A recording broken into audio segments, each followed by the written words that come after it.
Elles sont entrepreneurs, créatives et engagées. Elles ont osé s'écouter et se lancer. Aujourd'hui, elles nous partagent leur quotidien et leur chemin. Chez Bref, on leur donne la parole. Bienvenue dans Bref, elles ont choisi.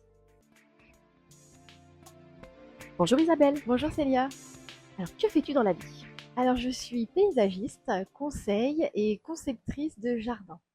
Jardin, balcon, terrasse, grand terrain ou petits espaces. Tout espace extérieur. Espace extérieur et j'attache une importance à la conception et au conseil de jardins vivants. Donc faire en sorte que les aménagements extérieurs soient pensés pour que les végétaux changent au fil des saisons, soient respectueux aussi de l'environnement dans lequel on les installe et soient aussi en accord avec les besoins des clients et aussi les besoins que peut avoir la nature en fait à travers voilà, la petite faune qui peut être attirée par les fleurs, les baies, la biodiversité. Qu'est-ce qui t'a amené à te tourner vers le végétal, l'environnement Alors, on va dire une origine familiale. J'ai quand même grandi dans une famille qui a toujours eu des jardins, des potagers. Ok. Donc, toute petite, j'allais prendre des framboises chez mes grands-parents. J'aidais, voilà, à ramasser les légumes l'été. J'ai toujours jardiné un petit peu moi en ayant mes différents logements. Et puis donc cette passion personnelle, j'ai voulu la professionnaliser j'ai aussi engagé une reconversion, puisqu'au départ, je suis enseignante, Ok. professeure de lettres, cette sensibilité pour le monde extérieur, pour le végétal, bien, je l'ai expérimenté en faisant une formation il y a quelques années de ça pour envisager ce virage professionnel. Ok, donc tu es devenue entrepreneur Oui. et tu as donc créé. Alors, ma société qui s'appelle Les Jardins d'Isabelle, Ok. et, j'exerce sur Le Mans, la Sarthe. Je me déplace en fonction des besoins. D'accord. Et donc, si un client a envie de travailler avec toi ou voilà, il a des questions ou il veut travailler sur son jardin ou son espace extérieur, comment il fait pour te contacter? Alors, il peut me contacter via mon site internet, Oui. par les réseaux sociaux, D'accord. Instagram, Facebook, par mes contacts téléphoniques. Et parfois aussi les gens me contactent par d'autres confrères, enfin, d'autres professionnels Oui, du paysage bien sûr. dans des pépinières avec lesquels j'ai l'habitude aussi de travailler. J'ai aussi à cœur de développer un réseau de partenariat local avec des gens qui œuvrent aussi comme moi à produire, on va dire, des plantes localement, à conseiller aussi sur des choix d'arbres, de matériaux, de végétaux. Oui. Et il me semble que tu as plusieurs offres, c'est-à-dire qu'en effet, tu as du conseil, tu as également de la maîtrise d'œuvre, voilà, mais tu as aussi une partie de faire ensemble. Oui, tout à Est-ce que fait. tu peux nous en dire plus? Alors le faire ensemble, ça peut être dans la construction du projet, c'est-à-dire vraiment de se voir à différentes étapes et de construire le projet avec les idées aussi des clients.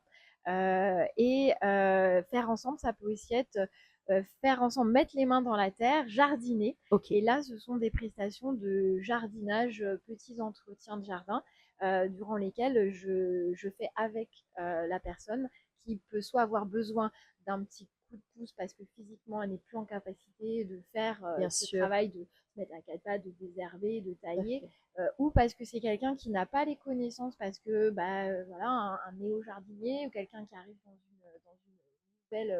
un nouvel environnement et va avoir aussi envie de jardiner pour apprendre à faire par elle-même ensuite. Il peut y avoir des personnes qui se disent, bah moi j'aimerais bien faire appel à un paysagiste, mais bon, j'ai pas les moyens, ça coûte cher. Qu'est-ce que tu peux répondre à ça?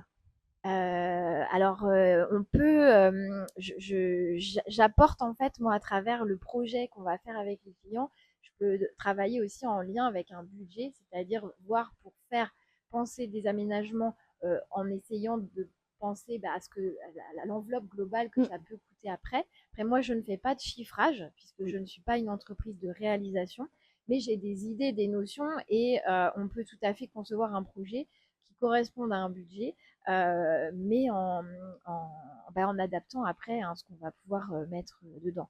Et puis, le travail de conception que je fais peut aussi être un accompagnement pour des gens qui veulent faire par eux-mêmes. Ok, Et donc, dans ce cas-là, avec un budget vraiment limité, puisque ça sera le budget d'acheter des matériaux ou des tout à fait. plantes, mais tout le travail de faire, je peux aussi Mm. les aider, leur donner des clés et un plan de travail pour qu'ils puissent s'approprier leur projet. Ok, super motivant en tout cas. Toi, tu t'es lancée, voilà, tu as fait une reconversion professionnelle, enseignante et puis maintenant paysagiste, conceptrice en tout cas de paysages extérieurs. Qu'est-ce que tu dirais aux femmes qui hésitent justement à passer le cap? Alors, je leur dirais d'être à l'écoute de leurs ressentis. Ça peut parfois prendre plusieurs années. Moi, finalement, ça fait à peu près 10 ans que toute cette remise en question professionnelle a Un commencé. vrai chemin. Un cheminement, donc être à l'écoute, aller chercher aussi des réponses auprès de personnes qui peuvent nous orienter dans ce changement professionnel, que ce soit en cherchant une formation, en ayant après l'envie de créer son entreprise et donc de se faire conseiller aussi pour être rassuré. Moi, en tout cas, j'ai eu besoin de m'entourer ou d'aller chercher beaucoup d'aide de ce point de vue-là. Et puis être aussi confiante parce que c'est une aventure qui est quand même parfois euh, préoccupante parce que Bien c'est un grand sûr. pas, voilà, un saut dans l'inconnu. Mais en même temps, c'est se faire confiance parce qu'on a quand même finalement très peu de risques. Dans tous les cas, on apprend beaucoup. Donc, Bien je sûr. les invite à sauter le pas. Eh ben, c'est parfait. Je te remercie beaucoup, Isabelle. Merci Célia.